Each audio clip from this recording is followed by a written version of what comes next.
Okay, on this video, we're going to talk about the F word.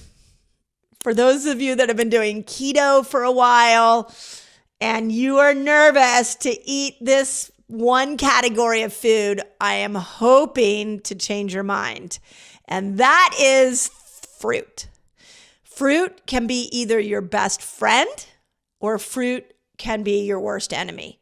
So on this video, we're going to talk about it. What is it that we need to know about fruit? And specifically, I want to talk about it through the lens of how can it help you destroy cancer cells. And remember, we all have cancer cells in us. This isn't like just a video for people who have cancer. This is us all living a healthy lifestyle so we don't get cancer. So let's dive in, and I want to go through some really interesting science on these three fruits. Okay, first, I just want to point out, and I've been saying this a lot in Eat Like a Girl, I really dove into this, which is the majority of food that comes from the earth, like that nature actually made and provided for us, is not a toxic food. It is what humans do to the food that nature provided us that makes it toxic. I also just want to point out that although we love the keto diet and we get great results with it, I don't think that going keto all the time, so much to an extreme that you don't eat fruit, is a good thing either. So, I mean, those of you who've been following me for a while, I talked a lot about tropical fruits and how they really help with progesterone production. So we have evidence hormonally where some of these higher glycemic fruits can help with different parts of our body, like producing hormones. But we also know that the lower glycemic fruits, when we dip into those, that we can start to see that we're not feeding things like cancer cells. So here's an interesting review I want to bring to your attention. It's from the Journal of Nutrition and Cancer, and it looked at the research on fruits, vegetables, and cancer risk. And I want to quote the authors because they said it so well. But basically, they said that for most cancer sites, persons with low fruit and vegetable intake experience about twice the risk of cancer compared with those with high intake, even after a control for potentially confounding factors, meaning they took it in other lifestyles. So if you don't eat enough fruit and vegetables, you increase your risk of cancer, you double it. Then it went on to say fruits in particular were significantly protective in cancers of the esophagus, oral cavity, larynx, pancreas, stomach, colorectal, and bladder cancers. And even went on cancers of cervix, ovary, and endometrium, and breast cancer. Fruits in particularly had an effect on all of those cancers. So knowing that, what are my top three fruits? Well, hands down, berries is number one. I can't find anything wrong with a berry. In fact, I think a berry fits in even to a low carb diet. So make sure that you are not avoiding berries. And there are different berries to eat. I want to kind of clump all the berries together, and then we'll kind of dive into a little bit of the differences between the different types of berries. But I found a 2018 review from Critical Reviews of Food and Science Nutrition, and they found that berries are amazing for preventing cancer because of their high antioxidant content. Now let's talk about what an antioxidant is. Have you ever eaten an apple and you put it out on a countertop and it browns? You just take a bite of it. That browning is oxygen starting to break down that piece of fruit. So it is the oxygen in the air that oxidizes that piece of fruit and starts to rot it. The same thing is happening in your body. That when you are eating or exposed to a lot of toxins and a lot of stress, that actually what you're doing is you're speeding up the rotting, the oxidation of your cells. You are rotting your body from the inside out. I kid you not. So when we eat something that is high in antioxidants, It means it stops that process. So let me give you a real life example. Let's say you go through the drive-through of your favorite fast food restaurant, and you go through that drive-through and you maybe do it like a couple times a week. And that food is so toxic, it is rotting your cells. But let's say after that food, before that food, the days you're not eating that food, you lean into a diet that's high in antioxidants, you start to create some protection in your cells from that oxidative process. So it like counteracts what you're doing with the fast food diet that you're eating. Berries are one of the highest of anything the earth has given us. Berries are one of the highest in antioxidants. And they're rich in a couple of things. They're rich in flavonoids, tannins, phenolics, which is really great for your gut. They are known to be synergistic at fighting cancer. They prevent DNA mutations. They can activate apoptosis, which apoptosis is when the brilliance of the cells figure out that this cell is going to become a cancer cell and it destroys it. Berries have also been shown in science to destroy mutated cells, cells that are rogue zombie cells. Like this is all from berries. And that it can overall decrease your cancer risk. So personally, I have berries every single day because of the statistics that I just read you. So what are a list of the most cancer preventing berries you can eat? Well, my favorite is a blueberry. I think a blueberry is probably one of the most spectacular foods that our planet created for ourselves. It's great for brain health. It's high in antioxidants. It's low on the glycemic index. It fills you up. It's yummy. Eat a box of blueberries every day. The second one is strawberries. Now, I will tell you with strawberries, I'm not a fan. I don't like the taste of it, but I also feel like too many strawberries are heavily sprayed with pesticides. So I don't like it because you really have to make sure you get them organic. And if you can find a great organic one, wonderful. But I wouldn't grab one and eat at a restaurant if I didn't know if it was organic or not. Okay, the next one are raspberries. So raspberries are interesting because they're tart, and anything that's bitter and tart is supportive of the liver. Raspberries also bring, just like strawberries, a different color to your blueberry, or compared to your blueberry or your blackberry. So remember, when you're looking at the color of fruit, the color tells you that there's a different antioxidant profile here.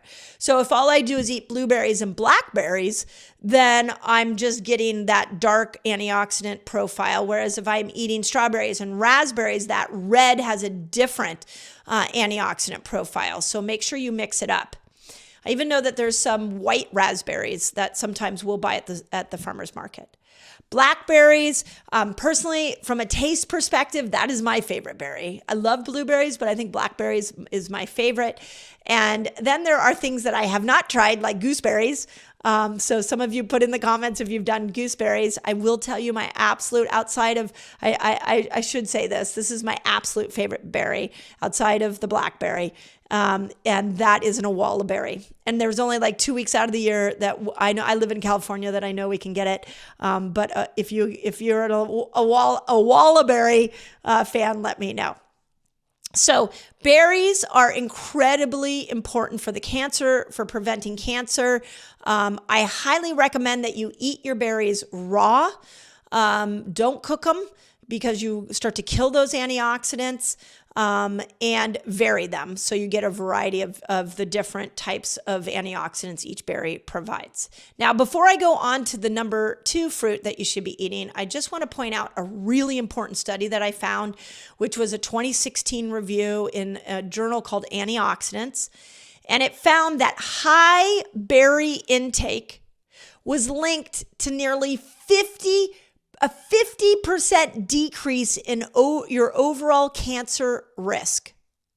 Let me rephrase this to you. If I said to you, I have a magic pill, it's right here, this magic pill, And if you take this pill every single day, you will have a 50% less of a 50% chance of getting cancer.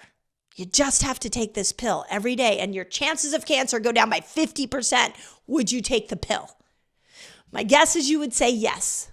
Well, the earth provided that for you, and it's in the form of berries. And it's not expensive. You just have to make a commitment to eating more berries.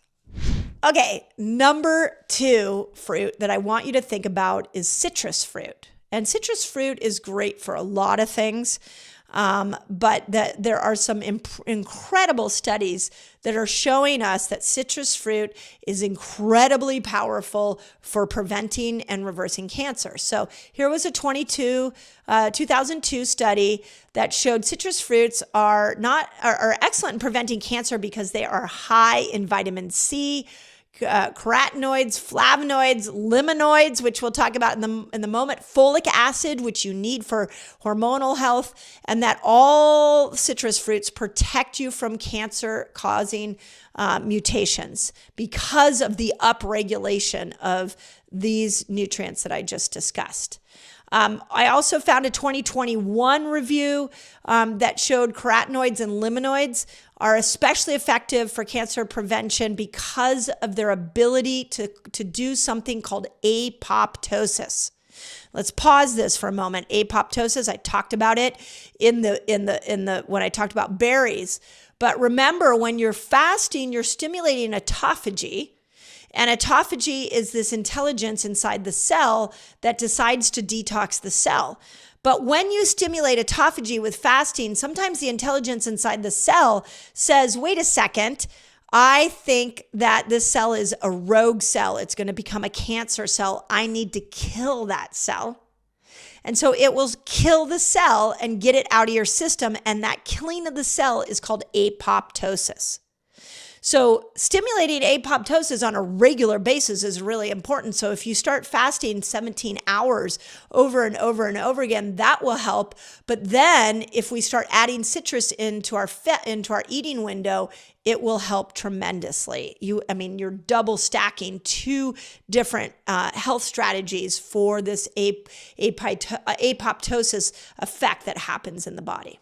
Now, last thing before I go through some different citrus fruits, I just found some incredible stats that I just needed to bring to your attention that I think will be important for you. A 2008 study in the Journal of Gastric Cancer found a 28% decrease in stomach cancer at risk in people who ate citrus daily. A 2013 study in the Journal of Breast Cancer found a 10% decrease in breast cancer risk in people who ate citrus daily. And in the this is a 2021 review, the Journal of Pharmacology Research found a 9% decrease in lung cancer risk in people who ate large amounts of citrus, multiple servings a week. So citrus has got a really large anti-cancer effect. Now, the top citruses that I am highlighting for you here are oranges, lemons, limes, grapefruits, and they're pomelo, yuzu, and bergamot are all. Bergamot's a small little piece of a little citrus. But what I want to say about the different citruses, even though the studies are showing that all citrus has this anti-cancer effect, what I want to point out is that not all citruses are low on the glycemic index. So oranges being the highest one. Orange juice, I am not a fan of orange juice. I'm actually not a fan of juicing anything high on the glycemic index, even apples, because it's just too concentrated of a sugar. So oranges in moderation, maybe those of you that eat them to improve progesterone production, oranges are great for that, but they are higher in sugar. Grapefruit would be the next one. That's the next highest in sugar. I love grapefruit because it has so many nutrients for a woman's health, not just hormonal health, but for uterine health, vaginal health, cervical health. It's a really powerful citrus, so but a little bit on the sweeter side. So make sure that you get it, but not too much of it. And then the lemon is really the citrus hero because it's an incredible detoxer. It is really bitter, so it's great for supporting the liver, and you need your liver not just to detox, but also to metabolically switch into this fasted state. So lemons are probably the citrus hero, definitely in my book. The third fruit that you may not think about, but has a powerful effect on reducing cancer and is incredibly yummy, is pineapple. So we have mentioned berries, we have mentioned citrus fruits. Now I am saying that pineapple has an anti-cancer effect, and here's why. Pineapple is rich in bromelain. Bromelain is an enzyme that prevents cancer cells from growing. So, and there's not a lot of foods that have bromelain in it. Papaya is another one that has bromelain in it. So there's papaya and there's pineapple. And when you get these enzymes, you are putting yourself in a cancer prevention state. So one of the ways that I like to look at enzymes is I look at it like it's a substance, a substrate, perhaps we could call it, that initiates a cellular healing process.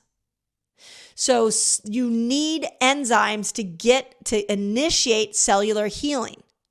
So and bromelain can initiate not just a prevention of cancer, but it can initiate an anti-inflammatory cellular process. It can bring the inflammation down. So there's a 2019 study that found that bromelain specifically slowed colorectal cancer growth by putting an enormous amount of stress on cancer cells and causing them basically to self-destruct. That's an enzyme. An enzyme takes a process that's happening and moves it into another process. So with bromelain, it's this enzyme that instead of your body being in a cancer production phase, it turns it into a cancer destruction moment.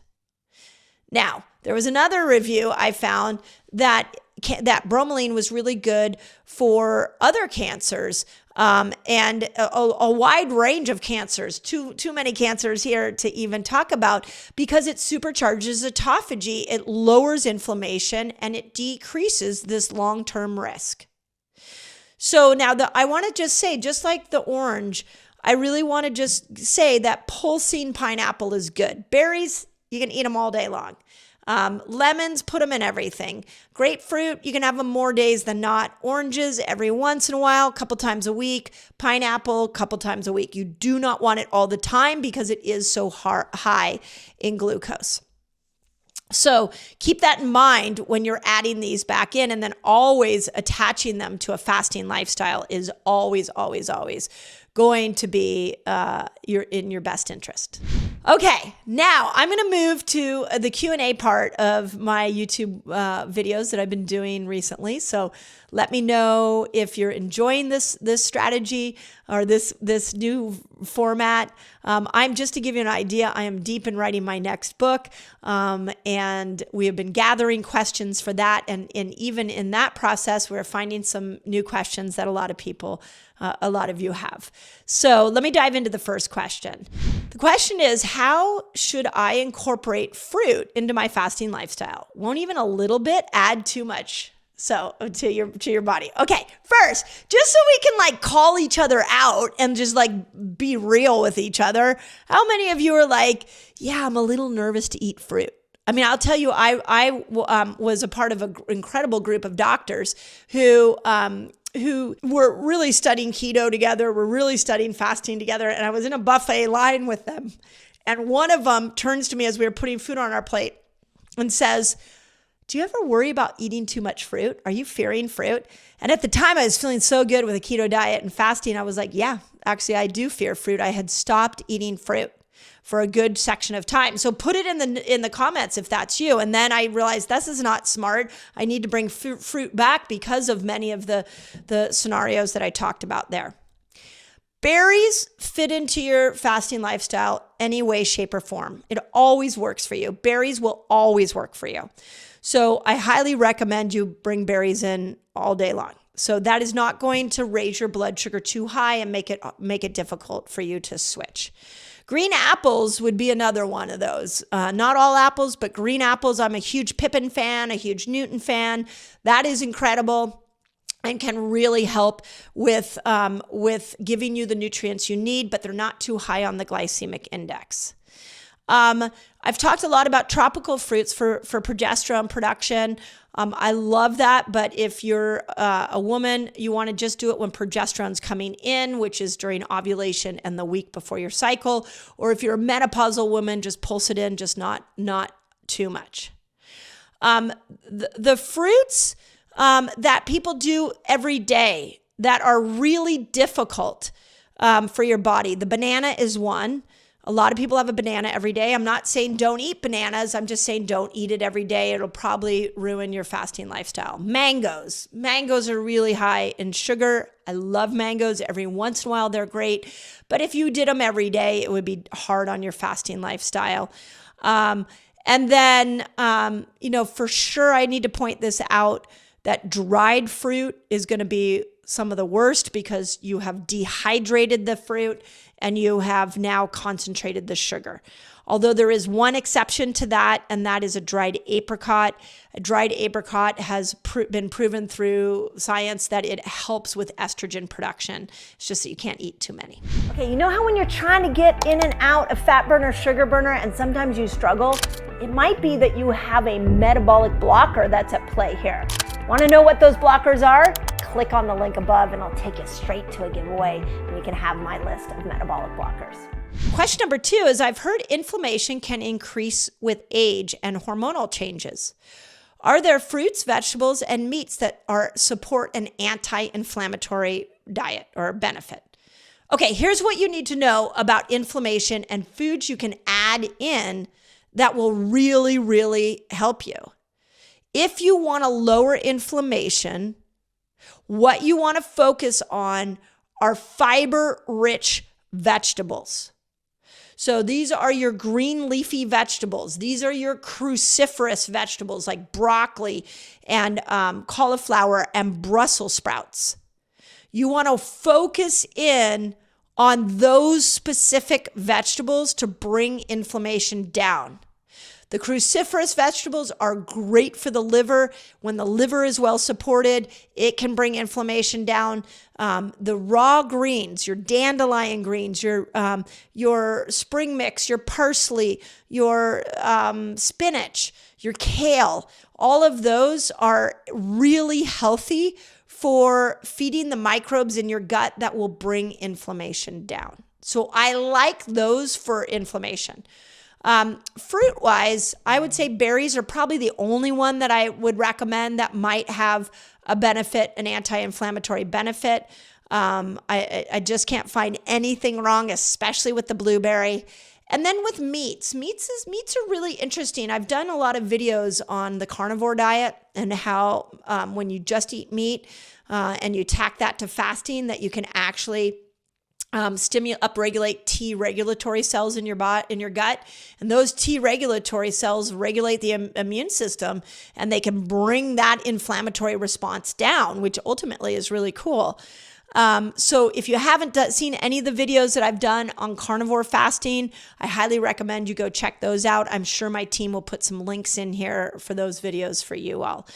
But outside of that, the most important thing to know about meats is anything that is high in an omega-3 is going to be anti-inflammatory. So this is your grass-fed meats. This is your grass-fed beef. I know that's like beef has gotten a bad rap, but it's the conventional toxic-ridden beef that is where the cows are contained within one small structure or one small cage. But grass-fed beef, those cows are out roaming and walking the pastures, and they're eating grass, and because of that, they're they have a high dose of omega-3 fatty acids. Wild salmon, I do a lot of wild salmon, couple days a week, because it's high in omega-3, so you can upregulate that fatty acid, which is going to bring inflammation down. And then number 3 is, are there certain foods that improve digestion and help with bloating or constipation that sometimes accompany menopause? Okay, my menopausal women, here's what you need to know about the bloating, about the menopausal weight gain, the constipation. First, please make sure you're eating enough fiber. Fiber. If you don't like how your belly is feeling, up your fiber content. Okay, second, it is your liver and your gut that breaks down hormones, and they become less efficient at breaking hormones down as you go through the menopausal process. So let's make sure we're supporting the liver. In Eat Like a Girl, I have a whole list of liver supporting foods. Some of my favorite are ginger, lemon, radicchio is a great, dandelion greens. I said it earlier. Even coffee, like a really good coffee, can be super supportive of your liver health and your digestion. If it's clean, without pesticides, without mold, high concentrate, that can really help. So those can be powerful foods. And you bring them in, and over time you should start to see changes in that menopausal bloating, constipation, and even the menopausal belly weight. I hope you guys that have been following me for a while are starting to see that we've been having this conversation for many years about the power of fasting, and I will never stop that conversation, which is why it comes into all my videos. But I really want to make sure that we don't lose sight that food is medicine too, and specifically food is hormonal medicine. So let's make sure we're honoring that, and we're looking at that, that we're approaching food not as an enemy. We're approaching food not as something that's just supposed to entertain us and make us feel good and give us a dopamine hit, but that we're looking at every meal that we are putting together for ourselves, that we're putting in our mouth, that we're looking at it like medicine, or as supplements. Like when you take supplements, you take them for a specific reaction in your body. Can you look at food the same way? This is really, really important because we've lost our way with food. The food companies have poured chemicals in. And it's time that if we want to heal ourselves, we need to know about food. We need to understand food at a deeper level. Whereas years ago, I was born in 1969. I would just walk into the grocery store and everything in there was safe. That is not the case in 2024. You need to know what's on that label. You need to know are you eating enough diversity of foods? You need to know the healing power of food because chronic disease is on the rise. And the big pharma is not looking out for you. Doctors haven't been educated on food. And big food is trying to keep toxins in your food so you're addicted to the bad stuff. So if you're going to take videos like what I'm saying here right now, and you're going to use them and apply them to your life, then I really want you to get to know that citrus fruit is really powerful for preventing cancer. That mangoes and pineapples and bananas can help you make progesterone. That blueberries are one of the best superfood. Start looking at your food as medicine. It will absolutely change the course of your health. So I hope that makes sense. I'm cheering you on. Let me know if you have questions, put it in the comments. Let me know what your favorite food of the 3 categories are. I love reading your comments and hearing how you're experiencing this information. But most important, don't give up on yourself. Do not give up on yourself, okay? You deserve to live in a body you love. And stick with me. I'm going to keep showing you that over and over and over again from as many angles until you love your body. And once you love your body, you become unstoppable. So, as always, I hope that helps. Okay, where are my gals that are struggling with hormonal imbalance? Bloated, feeling like you're not making progress with weight loss? You need to add these foods in so that you can support better hormonal health. There is a lifestyle that estrogen wants you to live, and there is a lifestyle that progesterone wants you to live.